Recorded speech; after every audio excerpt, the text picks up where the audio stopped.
Hey everybody, it's PartyElite bringing you a Total War Warhammer 2 online battle, the first on this channel from early access. I bring the Dark Elves to the field and battle Indypride's High Elves by the Tower of Hoeth. We did share some more battles during early access, some of which Indypride might put up on his YouTube channel, so make sure to follow the link below in the description to check him out if you don't already know him. Alright, as always, we're going to start with a conversation about deployment and composition, and you can see this battlefield does allow for some clever deployment to the left here, so both of us take advantage of that. My main army is led by Malekith on my left flank, with a Death Hag on my right flank to provide some support, while the main line is entirely made up of 4 units of Blackheart Corsairs who are anti-infantry units. Behind them I do have 3 units of Hargoneth Executioners, anti-infantry as well as armor-piercing, able to pour in and provide some support, while at the back, the Dread Spears are hoping to shut down any flanking maneuvers that might come in. Meanwhile, off in the trees here, I do have 2 units of Witch Elves waiting to pounce and strike, while over here I have 2 units of Dark Riders as well, hoping for an opportunity for some flanking maneuvers to get some support in the form of anti-infantry damage and some nice rear charges. Let's take a look at what the High Elves have brought to the field as well. Indypride brings a front line currently consisting of Lothern Seaguard. These guys will be able to fire away from a great range of 165 and are relatively capable in melee as well. Right behind them, we have 2 units of Spearmen on either flank, with the Lore Master of Hoeth taking up the center, able to fight in melee and also able to cast a lot of spells. Then we have 2 units of Sword Masters of Hoeth. These guys are anti-infantry and armor-piercing, while back here we have Tyrion atop a horse leading the army alongside this unit of Dragon Princes, while this unit of Dragon Princes is tucked away in the trees, looking for an opportunity to come in from the side and get a nice flanking maneuver. So with all that discussed, let's take a look at how this all breaks down. So you'll see, of course, both armies pushing forward towards each other right from the get-go. I do have to be very wary of High Elf ranged capabilities. They have a very long range, and you see I do tuck to the side a little bit, misjudging the range ever so slightly, try to pull back, take a little bit of damage there, trying to dodge those arrows, but I am just trying to stall here, giving an opportunity for my Dark Riders to get closer before I engage. But of course, it's not the best idea with such a great volume of range fire coming in. These Blackheart Corsairs are falling apart, so I decide it's time to charge in. And in retrospect, I maybe placed those cavalry units a bit too far back, but I had a feeling that there would be an attempt at an ambush maneuver here as well, and so I wanted to stay clear of that so I wouldn't be spotted, hence taking a little bit of a farther approach. Maybe not the best idea, again, in retrospect.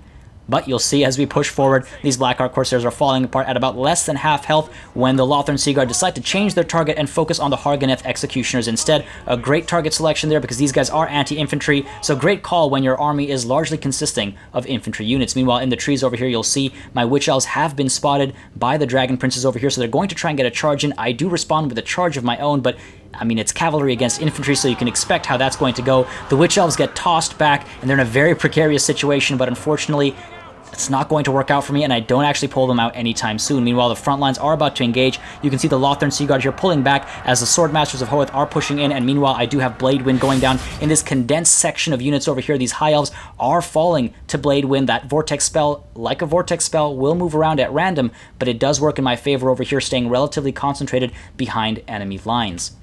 Meanwhile, you'll see as the Lothern Seaguard here fall back, I do send my Dark Riders in to try and get some charges in, but unfortunately they are spotted, so the Lothern Seaguard do turn to face the cavalry charges, and they halt, bracing themselves for the charge, and look at how those Dark Riders stop, just completely halt. They're not able to get their charges through and immediately start falling apart because, of course, Lothern Seaguard are anti-large. Meanwhile, over here, you'll see we do have Earthblood going down, trying to keep these Sword Masters of Hoeth and Spearmen alive. Not a bad call at all, while my Hargoneth Executioners here taking a couple of shots before pushing in for a flanking maneuver. Meanwhile, over here, we've got these Witch Elves doing a decent bit of work here to the Dragon Princes. Maybe not killing anybody, but putting them into a rampage mode, and that helps make sure that these Dragon Princes aren't able to actually pull in and get any rear charges. So while I am losing Witch Elves, at least I'm keeping these Dragon Princes occupied and out of enemy control.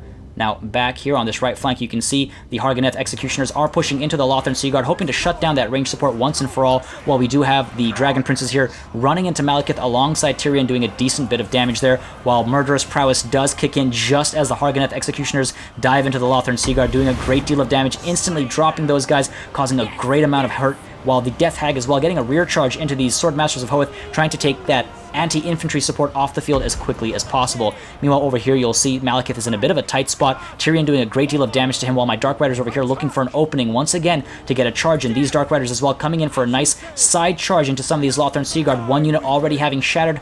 The other one is about to get a great hit there. You'll see the morale does drop ever so slightly, and then my second unit comes in for another charge, completely sandwiched. Those Lothern Seaguard do not want to stick around anymore. Meanwhile, you'll see the Harganeth Executioners as well, having a great day, having an absolute field day, slaughtering these Lothern Seaguard, while over here as well, the Death Hag is taking care of the Swordmasters of Hoeth.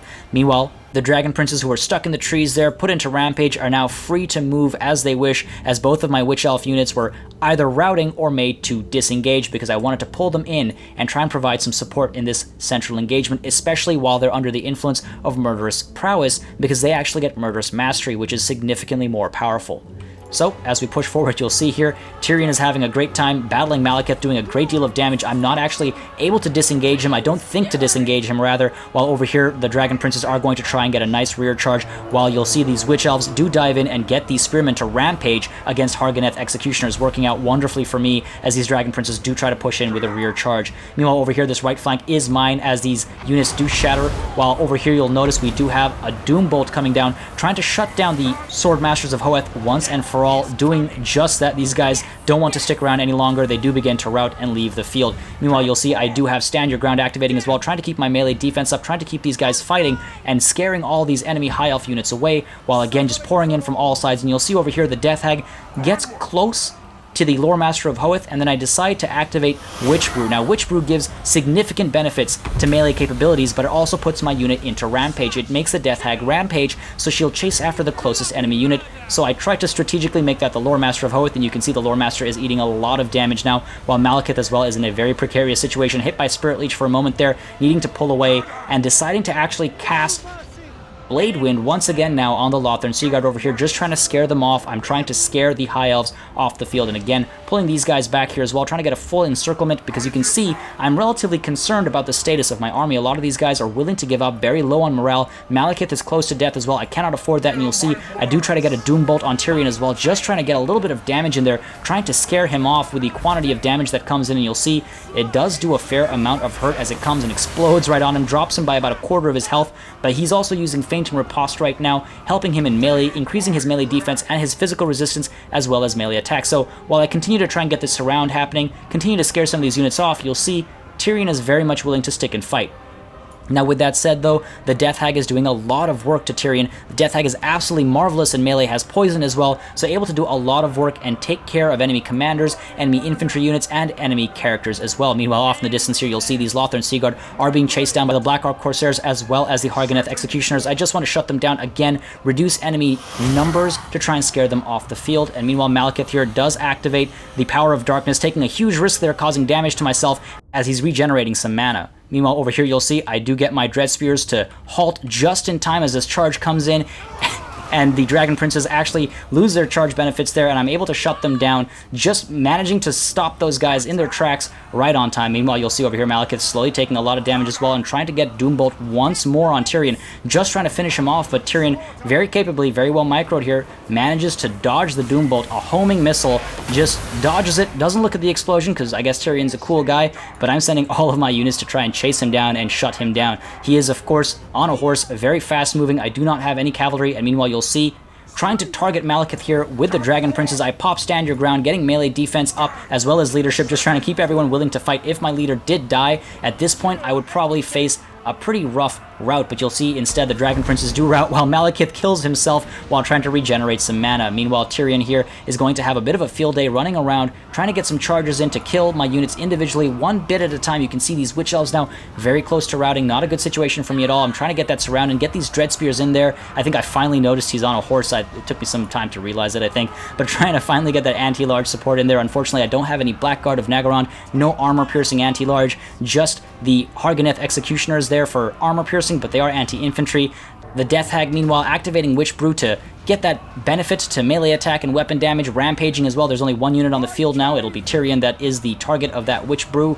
But Tyrion, of course, sticking around, doing a decent bit of damage, but of course, fully surrounded with all of that hurt coming in from various angles, from various units. You'll notice Tyrion very quickly does decide to give up as well. He will live to die another day, however, unlike Malekith. He decides to run away into the Tower of Hoeth. The Harganeth Executioners were absolutely priceless in this battle, 3 of them getting just one short of 400 kills against an army that was 832 elves strong, so nearly half.